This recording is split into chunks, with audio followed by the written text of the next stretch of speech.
Which of the following statements currently describes the legal and policy framework governing the stray dogs in India? So we have to identify the statements which are correct and which is describing the legal and policy framework governing the stray dogs in India. Recently, there was an issue regarding the stray dogs. That is, the Supreme Court of India, it has directed the governments of Ghaziabad, Noida, Delhi and Gurgaon about the relocation of the stray dogs to the shelter.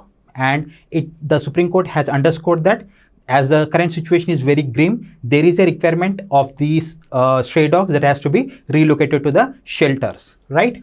So first statement, the Prevention of the Cruelty to Animals Act 1960 allows municipalities to euthanize any stray dog found roaming in public spaces to ensure public safety. So what is the first statement saying? The Prevention of Cruelty to Animals Act 1960. This act has been made in 1960. It is allowing the municipalities to euthanize any stray dog. It is not any stray dog. Those stray dogs that are mortally ill or incurably suffering, those can be euthanized. So hence the first statement is wrong. Second, under the animal birth control rules, the sterilization must be carried out on at least 2/3 of the canine population within a limited period to be effective. So basically the animal birth control program rules, this program was initiated in 1992 and it was formalized in 2001, and recently the rules has been revised in 2023.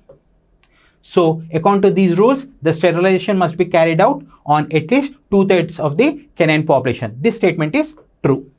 Next, Article 51A G, one of the provision of the fundamental duties of the Constitution, it is protecting the citizens who are feeding the stray dogs under the fundamental duty to show compassion towards all living creatures. So what does the statement says?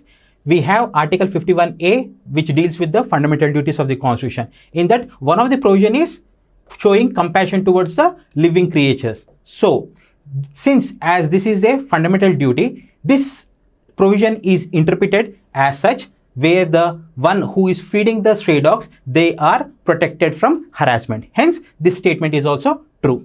Next, the stray dogs in India, they are legally recognized as the community animals. This statement is also true because since they are legally recognized as community animals, it is becoming very difficult and the process is becoming very complicated to remove these animals from the public places. So, in this question, statement 2, 3, 4 is correct. Hence, option B is correct.